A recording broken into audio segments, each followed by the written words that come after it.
আসসালামু আলাইকুম। আমার সামনে দেখতে পাচ্ছেন এটা হচ্ছে আরেকটা এমপিপিটি সোলার চার্জ কন্ট্রোলার। তো এটি হচ্ছে কিভাবে সেট আপ করতে হয় এটি আপনাদের মধ্যে তুলে ধরার চেষ্টা করব। এখানে আমার কাছে আরও একটি এমপিপিটি চার্জ কন্ট্রোলার রয়েছে, এটার সেট আপটাও আপনাদেরকে দেখানোর চেষ্টা করব। এই দুইটাই মূলত আমার কাছে ঠিক করার জন্য পাঠিয়েছিলেন। তো দুইটাতেই সামান্য কিছু মেজর প্রবলেম ছিল ইন্টারনালি। তো সেটা ঠিক করার পরে ভাবলাম যে এটা আমি রিসার্চ করে দেখলাম এটার সেট আপ বিষয়টা খুবই জরুরি। তো এটা আপনারা অনেকেই শখের বশে কিনে বাসায় সরাসরি ইউজ করেন, সেক্ষেত্রে দু একজন বিভিন্ন ধরনের প্রবলেম ফেস করতে পারেন। বিশেষ করে এইটা যে ভাইয়া ইউজ করে উনি হচ্ছে আমাকে বলেছেন যে ব্যাটারি ভোল্টেজ নাকি তুলনামূলক বেড়ে যায়, যার কারণে অনেক সময় তার যে আইপিএসটা রয়েছে সেটা ওভার ভোল্টেজ জনিত কারণ দেখায়, মানে ব্যাটারি থেকে ওভার ভোল্টেজ শো করে। তো পরে আমি এটি ঠিক করার পরে রিসার্চ করে দেখলাম যে এটার যে সেট আপ প্রক্রিয়াটা রয়েছে, সেট আপ প্রক্রিয়াটা যদি সঠিকভাবে কেউ না করেন সেক্ষেত্রে এই ধরনের সমস্যার সম্মুখীন হতে পারে। তো যার কারণে আমি ভাবলাম যে এটা আমি ঠিক করেছি। তো ঠিক করার পরে এটার একটা ছোট্ট করে কিভাবে সেট আপ দিতে হয় সেটি আপনাদেরকে দেখানোর চেষ্টা করি। তো তাই পরিপ্রেক্ষিতে চলুন আমরা এটা প্রথমেই সেট আপ করে নেব, তারপরে কিভাবে সেট আপ করতে হয় সেটি আপনাদের মধ্যে তুলে ধরার চেষ্টা করব। আমার কাছে একটা ব্যাটারি কানেক্টর রয়েছে, আমার কাছে দেখতে পাচ্ছেন এখানে একটা 12 ভোল্টের ব্যাটারি রয়েছে, এটার সাথে আমি কানেক্ট করে আপনাদেরকে দেখানোর চেষ্টা করি।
সম্মানিত ভিউয়ার্স, এখানে এখন আপনাদের মধ্যে সেট আপ করে দেখানোর চেষ্টা করব। সত্যি বলতে এই এমপিপিটি চার্জ কন্ট্রোলারটা অনেক জটিল একটা প্রোগ্রামেবল ইউনিট। এটার ভিতরে আপনাদেরকে আমি যদি সংক্ষেপে বোঝাতে চাই সেক্ষেত্রে অনেকটা বেগ পেতে হবে। তো তারপরেও আমি চেষ্টা করব আপনাদের মধ্যে বিস্তারিত একটু তুলে ধরার। এটা দেখানোর এটাই উদ্দেশ্য হচ্ছে, এগুলো কিন্তু সবাই আমরা ইলেকট্রিশিয়ান না, সবাই টুকটাক এগুলো ধরনের কাজ পারি না। তো বর্তমান যে সময় রিনিউয়েবল এনার্জির সম্পর্কে অনেকেই সচেতন, যারা প্যানেলের সাহায্যে বাসাবাড়ির যে সামান্য কিছু বিদ্যুৎ চাহিদা রয়েছে সেগুলো মেটাতে চান। যার কারণে অনেকেই অনেক কিছু না বোঝা সত্ত্বেও কিন্তু অনেকে দেখছি প্যানেল কিনছেন, ভালো ভালো এমপিপিটি চার্জ কন্ট্রোলার কিনছেন, কেউ কেউ পিডাব্লিউএম চার্জ কন্ট্রোলার কিনছেন, ইত্যাদি ইত্যাদি। যাই হোক, তার মধ্যে যদি কেউ এটা কিনে থাকেন সেক্ষেত্রে আপনাদেরকে প্রথমে আমি সাজেস্ট করব ইউজার ম্যানুয়ালটা ভালোভাবে পড়ে নেওয়ার। আর অনেকে এই ইউজার ম্যানুয়ালটা প্রথমেই আপনারা বুঝতে পারবেন না যে এখানে অনেক ধরনের জিনিসপত্র লেখা আছে, কিন্তু এটা আপনারা বুঝতে পারেন না। তো আমি এর জন্য প্রথমেই জাস্ট সহজেই অল্প দু একটা বিষয় আমি আপনাদেরকে বুঝিয়ে দেওয়ার চেষ্টা করছি। এখানে দেখুন, এই যে প্রথমে আমাদের এই যে ডায়ালটা রয়েছে, এটা আমি ইউজার ম্যানুয়ালের সাথে আপনাদেরকে সেম এটাও একটু দেখিয়ে দেওয়ার চেষ্টা করব। এখানে প্রথম যে অপশনটা রয়েছে সেটা এই মেইন পেজের লোগোটা দেওয়া আছে। এরপর হচ্ছে আমাদের ব্যাটারি টেম্পারেচার শো করবে। এরপরে হচ্ছে এখানে চাপ দিলে আমাদের চার্জিং কারেন্টটা দেখতে পারবো। তারপরে চাপ দিলে হচ্ছে আমাদের ডিসচার্জ কারেন্ট দেখতে পারবো, আমরা আউটপুট হিসেবে এখান থেকে কি ইউজ করছি সেটা দেখতে পারবো। এরপর হচ্ছে আরেকটা চাপ দিলে ব্যাটারি কত অ্যাম্পিয়ার পার আওয়ার সেটা এখানে লাগানোর 24 ঘন্টা পরে এখানে এটা শো করবে, এবং লোড হিসেবে কত অ্যাম্পিয়ার পার ইউজ করা হলো সেটাও 24 ঘন্টা পরে এটা শো করবে। তো এটা গেল হচ্ছে প্রাথমিক এইটা। এবং এই নিচের দিকে আরও একটা বিষয় রয়েছে, একদম চাপ দিতে দিতে লাস্ট পর্যায়ে আসার পরে এখানে দেখতে পাচ্ছেন এই যে এখানে একটা লাইটের মতো এই যে একবার জ্বলতেছে একবার নিভে যাচ্ছে। এই সেটে যদি চাপ দেওয়া হয় এটা জ্বলতেছে, আবার যদি চাপ দেওয়া হয় নিভে যাচ্ছে। এটার মানে হচ্ছে আমাদের যে এখানে আউটপুট রয়েছে এটা আপনারা ম্যানুয়ালি এখান থেকে বন্ধ করে রাখতে পারবেন, আবার চালু করে রাখতে, এখন বন্ধ, আবার যদি চান চালু করে রাখতে পারবেন। এটা গেল হচ্ছে আমাদের প্রথম ফ্রন্ট সাইটের। এরপরে হচ্ছে আমাদের যে মেইন বিষয়টা সেটা সেট আপ করতে হবে। তো এটাই হচ্ছে একটু জটিল বিষয়, হ্যাঁ জটিল বলতে না, তো আপনাদেরকে বুঝিয়ে দিলে অবশ্যই এটা আপনাদের কাছে খুব ইজি হবে। তো এইটা সেট আপ করার আগে আপনাদেরকে একটু আমি একটা জিনিস কনসেপ্ট দেব, সেটা হচ্ছে এই যে এখানে ব্যাটারির ক্যাটাগরি রয়েছে। এই যে এখানে দেখুন বিভিন্ন ধরনের লিড অ্যাসিড ব্যাটারি, কাস্টম, তারপরে এইরকম যেটা যে 4 cell lipo 4 battery, 5 cell lipo 4 battery, 3 cell lithium ion battery, 4 cell lithium ion, এই ধরনের যে ব্যাটারিগুলো রয়েছে এটার সংক্ষেপ মিন হচ্ছে এটা। তার মানে আপনাদের কাছে এই ধরনের যদি ব্যাটারি থাকে এইটার মিন আপনাদের বুঝতে হবে যে এই ব্যাটারির সংকেত হচ্ছে এইটা। যেমন এই যে এখানে এই যে জেলের জন্য কোয়ালিটি লিড অ্যাসিড ব্যাটারি এটা দেওয়া আছে। এই ধরনের ব্যাটারি যখন থাকবে তখন এটার এগেইনস্টে হবে জেল। আর আরও একটি সুবিধা আপনাদেরকে বলে দিই, সেটা হচ্ছে আপনাদের কাছে যে ধরনের ব্যাটারি রয়েছে, যে ধরনের ব্যাটারি আছে, আপনারা ব্যাটারির অ্যাকুরেট নাম জানেন না, সেক্ষেত্রে করবেন কি, আপনাদের কাছে যদি এই ধরনের ব্যাটারি থাকে ওই গুগলে গিয়ে মোবাইলে এমবি চালু করে এই প্রথম থেকে সার্চ দিবেন যে লিড অ্যাসিড ব্যাটারি এটা কীরকম দেখা যায়। ওই গুগলে যখন লিখবেন লেখার সাথে সাথে লিড অ্যাসিড ব্যাটারির যে সিরিজগুলো রয়েছে অটোমেটিক চলে আসবে। তারপর হচ্ছে পরের যেটা কোয়ালিটায়াল লিড অ্যাসিড ব্যাটারি, এটা লিখে সার্চ দিবেন, দেখবেন এই ধরনের ব্যাটারি চলে আসবে। আর তারপর হচ্ছে সিলেড লিড অ্যাসিড ব্যাটারি, এইটা লিখে সার্চ দিবেন, দেখবেন যে এই ধরনের হচ্ছে ব্যাটারি চলে আসবে। 3 সেল লিথিয়াম আয়ন ব্যাটারি লিখে সার্চ দিবেন, চলে আসবে। তো আপনাদের কাছে যে ধরনের ব্যাটারি আছে এই কয়টা সার্চ দিলে ইনশাল্লাহ এর মধ্যে একটা মিলে যাবে। তো আমাদের প্রাথমিকভাবে ধরেন এটাই লিখে সার্চ দিলাম, লিখে সার্চ দিলে আমাদের যে বাসার যে ব্যাটারি রয়েছে যেমন এইটা রয়েছে, আমি এইটা লিখে সার্চ দেওয়ার সাথে সাথে এই ধরনের ব্যাটারি চলে আসবে। তো আমাদের বুঝতে হবে যে আমাদের এই ব্যাটারিটা হচ্ছে জেল টাইপের ব্যাটারি। তো এইটা প্রথমে ইনশিওর হয়ে নেবেন যে আপনাদের কাছে যে ধরনের ব্যাটারি রয়েছে সেই ব্যাটারির সাথে আগে অনলাইনে সার্চ দিবেন, এরকম প্রত্যেকটা লিস্ট সার্চ দেবেন। তো বিশেষ করে প্রথমের যে চারটা, এই চারটায় বেশিরভাগ থাকে, এইগুলা হচ্ছে কাস্টমাইজ এবং এগুলো সচরাচর আমাদের বাংলাদেশে আস্তে আস্তে এখন হচ্ছে, কিন্তু ওইভাবে প্রচলিত না। তো এইগুলো সার্চ দিলেই দেখবেন যে এই চারটার ভিতরে আপনাদের কাছে যে ব্যাটারি রয়েছে একটা মিলে যাবে। তো মিলে যাওয়ার পরে যেমন আমার কাছে এটা রয়েছে, এটা হচ্ছে এই ব্যাটারিটা, এই যে এটা হচ্ছে জেল।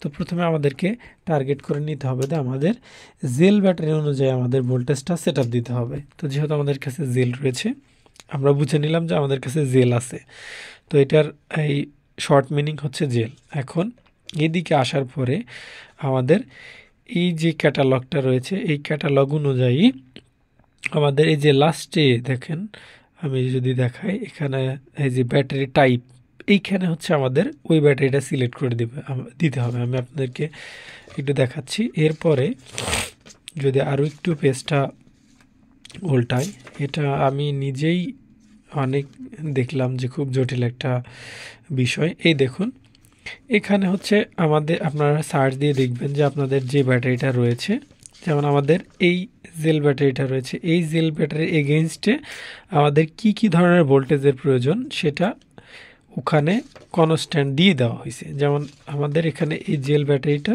এটার জন্য আমাদের দেখুন এই যে এখানে জেল দেওয়া আছে, এই যে জেল। তো জেলের জন্য কি ধরনের যে resume charging voltage, constant voltage charge, তারপরে equalisation charge voltage, float charge voltage, low voltage protection voltage, low voltage recovery voltage, automatic জেলের সিরিজে তাকালেই এই অ্যাকুরেট এইভাবে আমাদের মিলিয়ে দিতে হবে।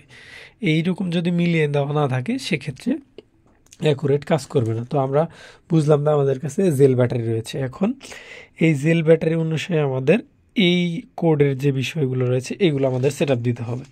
তো যদিও আমি এটা সেট দিয়ে রেখেছি, আপনাদেরকে আমি এখন কিভাবে দিতে হয় সেটাই দেখাচ্ছি। তো আপনাদের প্রথমেই এই যে অ্যারো চিহ্নটা রয়েছে এই অ্যারোতে প্রেস করতে হবে। 3 সেকেন্ডের মতো ধরে থাকবেন। দেখুন আমাদের এই ডায়ালটা চেঞ্জ হয়েছে। তো এই ডায়ালটা হচ্ছে এই যে দ্বিতীয় রিজিউম সার্চ। সরি দেখাতে পাচ্ছি না, একটা করে দেখায়, যদিও একটু সময় লাগলে আপনারা ধৈর্য সহকারে এটি দেখবেন। এই যে 13.6 এটা রিজিউম সার্চ। এইখানে হচ্ছে আমাদের ওই যে প্রথম যে বলা আছে, আমি এইদিকে যদি দেখাই,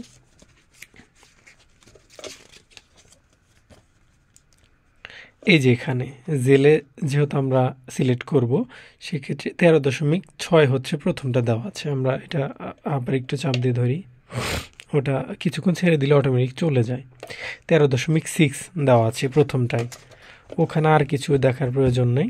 13.6 এরপরে হচ্ছে কনস্ট্যান্ট ভোল্টেজ, আবার আরেকটা চাপ দেবেন। কনস্ট্যান্ট ভোল্টেজ 14.4, 14.4 সিলেক্ট করে দেওয়া হয়েছে। তারপর ইকুয়ালাইজেশন চার্জ ভোল্টেজ এটা 14.2। তারপরে হচ্ছে আর একটা, এটাও 14.2। তারপরে হচ্ছে এটা হচ্ছে ফ্লোট চার্জ ভোল্টেজ, এটা কত ভোল্টেজে যাওয়ার পর এটা আস্তে আস্তে অ্যাম্পায়ারটা কমতে থাকবে, সেটা হচ্ছে ফ্লোটিং চার্জ ভোল্টেজ বলে, 13.8। এরপরে হচ্ছে লো ভোল্টেজ প্রোটেকশন 10.8, এই যে দেওয়া আছে। এরপরে হচ্ছে লো ভোল্টেজ রিকভারি ভোল্টেজ, এটা ব্যাটারি ডিসচার্জ হয়ে যাওয়ার পরে 12.6 না হওয়া পর্যন্ত ব্যাটারি থেকে আউটপুটটা নিতে পারবেন না। তো এভারেজে হচ্ছে এইটার সাথে কিন্তু এই প্রত্যেকটা মেলানো হয়েছে। এখন আমরা যদি এটাকে বলি যে আমরা করব প্রথম থেকে, এটা কোনো একটা আমরা ক্যাটালগ চেঞ্জ করব, যেমন এটা 14 অন্যান্য ব্যাটারিতে দেওয়া আছে। সো এই দেখুন প্রথমে এটাতে হচ্ছে 13 দেওয়া আছে, এটাতে 13.6 দেওয়া আছে, আর এটাতে 14.4, পরেরটা হচ্ছে 14.2, এখানে দেওয়া আছে 14.6। এটা কিন্তু চেঞ্জ করতে পারবেন 1 2, 14.2 আছে এটাতে, আর এটা আছে 14.6। এটাতে আমাদের চাপ দিয়ে ধরতে হবে। সরি, এই যে সেটটাতে চাপ দিয়ে ধরবেন, এটা অটোমেটিক চলে যায়। যার আমি আরেকবার একটু দেখাই। প্রথমে এটাতে চাপ দিয়ে ধরবেন, ধরার পরে এটা 1 2 3 নাম্বার, 2 3 নাম্বার, এটাতে আমরা একটু প্রেস করে ধরে থাকব।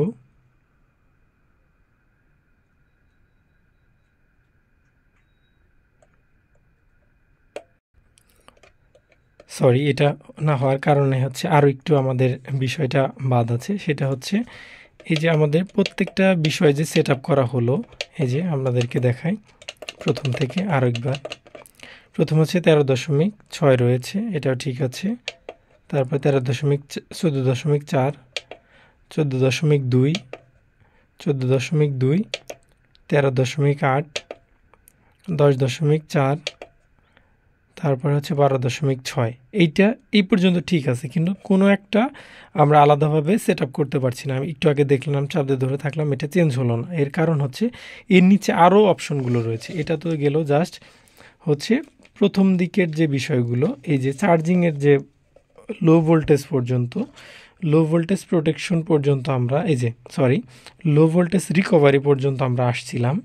এখান থেকে এই যে এদিক দিয়ে মিলিয়ে আসার পর এই পর্যন্ত আসছিলাম। এরপরেও কিন্তু দেখুন কয়েকটা অপশন রয়েছে। এইখানে ব্যাটারি টাইপ সিলেক্ট করার সাথে সাথে এটা আপনার পরিবর্তন কতগুলোতে করতে পারবেন, কতগুলো করতে পারবেন না। তো আমরা আর একবার দেখি, এটি একটু পরে কাজ না করলে চলে যায়। চাপ দিতে থাকবো। এদের প্রথম থেকে 1 2 3 4 5 6 7, 1 2 3 4 5 6 7, এই যে এই পর্যন্ত আমরা আসলাম। এরপর হচ্ছে ব্যাটারি টাইপ, এই যে এখানে আমাদের জেল সিলেক্ট করে দেওয়া আছে। তো এইটাকে যদি আমরা চেঞ্জ করে দিই তাহলে বাই ডিফল্ট আমাদের অন্যটা চেঞ্জ হয়ে যাবে। যেমন জেলের পরিবর্তে আমরা SLD দিতে পারবো, FLD 4 সেলের 3.2 দিতে পারবো, 5 সেলের 3.2 ব্যাটারির জন্য এগুলা, তারপরে লিথিয়াম 3 সেলের জন্য 3.7 ভোল্ট ব্যাটারি যেগুলো রয়েছে সেগুলো 4 সেলের জন্য 3.7 ব্যাটারি দিতে পারবো। এইগুলো এই যে ব্যাটারি যে নামগুলো আসতেছে এই নামগুলো দেখুন আমাদের ওই যে প্রথমে কিন্তু আপনাদেরকে বলে দিছিলাম, এই যে প্রথম থেকে যদি একটু দেখাই, USE1, তারপরে হচ্ছে জেল, এই যে দ্বিতীয়টা জেল, তৃতীয়টা SLD, তারপর হচ্ছে FLD, তারপর 432, এইভাবে আমাদের ওই যে আপনাদের প্রথমে বললাম যে কী ধরনের ব্যাটারি আপনাদের কাছে আছে। আমাদের কাছে যেহেতু এইটা আছে, এই যে এই ব্যাটারিটা, সেক্ষেত্রে এই জেলটা আমরা সিলেক্ট করে দেবো। এই জেল সিলেক্ট করে এটা চাপ দিয়ে ধরে থাকবো। এটা আমাদের অটোমেটিক সিলেক্ট হয়ে যাওয়ার পরই আমাদের যে বিষয়গুলো রয়েছে ওটা অটোমেটিক সেট হয়ে যাবে, অন্য যে বিষয়গুলো। এরপরে হচ্ছে ব্যাটারির পরে সিস্টেম ভোল্টেজ, এটা আমাদের অটো করা থাকবে। যদি বলেন যে না এটা আমরা 12 ভোল্ট মানে অলওয়েজ করে রাখবো, সেক্ষেত্রে 12 করে রাখতে পারবেন, 24ও করে রাখবেন। তো এটা আমি সাজেস্ট করব অটো রাখা। এরপর আবার এটাতে চাপ দিয়ে ধরে অটো করে রেখে একটু 3-4 সেকেন্ড প্রেস করে রাখলে এটা সেভ হয়ে যাবে। তারপরে হচ্ছে অটোর পরে আমাদের টেম্পারেচার কম্পেনশন এটা আসবে, এটা বাই ডিফল্ট এরকমই রাখবেন। তারপরে হচ্ছে লোড ওয়ার্কিং মোড, এটা আমাদের বাই ডিফল্ট এরকমই থাকবে। দেওয়ার পরে আমাদের এটা সব কিছু সেট আপ হয়ে গেলে আমাদের সেটে চাপ দিয়ে ধরে আমাদের এই ফাংশন থেকে বের হয়ে আসতে হবে। জাস্ট এইটা আসলে একটা জটিল বিষয়, আমি ওইভাবে আপনাদেরকে বোঝাতে পেরেছি কিনা জানি না। আর আরেকটা বিষয় হচ্ছে যে সেটে চাপ দিয়ে ধরলে কিন্তু প্যানেলের ভোল্টেজটাও শো করবে। এই যে প্যানেল, আমি এটা পাওয়ার সাপ্লাই থেকে কানেক্ট করে দিই। এই যে আমার প্যানেল ভোল্টেজ হচ্ছে 16.6, এটা এখানে শো করতেছে। তারপরে হচ্ছে এই যে এটা লোডে চলে গেছে, লোডে যাওয়ার কারণে ভোল্টেজটা হালকা একটু ফ্লাকচুয়েশন করছে। আবার চাপ দিয়ে ধরে থাকলে এটা অটোমেটিক্যালি এই যে আমাদের প্রথম যে মেইন পেজটা, temperature, ampere, load ampere, battery M H, এগুলো চলে আসবে। তো যাই হোক, এটা আপনাদের হচ্ছে প্রথমেই ইউজার ম্যানুয়ালটা খুব ভালোভাবে পড়তে হবে। এই ব্যাটারি টাইপটা বিশেষ করে খুবই গুরুত্বপূর্ণ। ব্যাটারি টাইপটা যদি সেট আপ না হয় সেক্ষেত্রে আমাদের ব্যাটারি, ধরেন আপনার জেলের জায়গায় আপনার হচ্ছে সেট আপ করা আছে হচ্ছে এই যে, আমি যদি দেখাই, এটা হচ্ছে এই যে FLD সিরিজের ব্যাটারিগুলো রয়েছে। FLD মিন হচ্ছে এই যে valve regulated lead acid battery. এইটা যদি সিলেক্ট থাকে আর আপনার লাগানো যদি থাকে জেল, সেক্ষেত্রে কিন্তু এই অনুযায়ী হচ্ছে এইটা আউটপুট দিতেই থাকবে। সেক্ষেত্রে দেখা যাবে যে এই ব্যাটারির যে প্লেটগুলো রয়েছে তখন বসে যাবে। সেজন্য প্রথমে আগে আপনারা আবার একটু বলি, সিলেক্ট করবেন যে কোন টাইপের ব্যাটারি আপনাদের কাছে আছে, সেটা সিলেক্ট করার পরে টিক দিবেন। টিক দিয়ে ওইটাই হচ্ছে এইখানে ধারাবাহিকভাবে যাইতে প্রথমে আগে ব্যাটারি টাইপটা সিলেক্ট করবেন। প্রথমেই আগে এটা সিলেক্ট করবেন, সিলেক্ট করার পরে যে কোন ব্যাটারি, তো ওইটা এই অ্যারো চিহ্নতে চাপ দিয়ে এই দিক দিয়ে আস্তে প্রথমে ব্যাটারি টাইপটা সিলেক্ট করবেন যে কী ধরনের ব্যাটারি রয়েছে। ব্যাটারিটা সিলেক্ট করার পরে বাই ডিফল্ট তখন হচ্ছে আপনাদের এই যে ভেরিয়েবল মানগুলো রয়েছে এই জেলের জন্য, এই অনুসারে আস্তে কোনটার পরে কোনটা, এটা আপনাদের কাছে এখন একটু কঠিন লাগতে পারে, কিন্তু যখন আপনাদের কাছে এই এপিটিটা থাকবে 2-1বার ট্রাই করলেই এটা আপনাদের অটোমেটিক নিজেদের মধ্যেই কনসেপ্ট চলে আসবে। তো যাই হোক, আপনাদেরকে ঠিকমতো বোঝাতে পারলাম কি না সেটা বলতে পারছি না। তো যাই হোক, আজকে এ পর্যন্তই। সবাই ভালো এবং সুস্থ থাকবেন। ধন্যবাদ সবাইকে।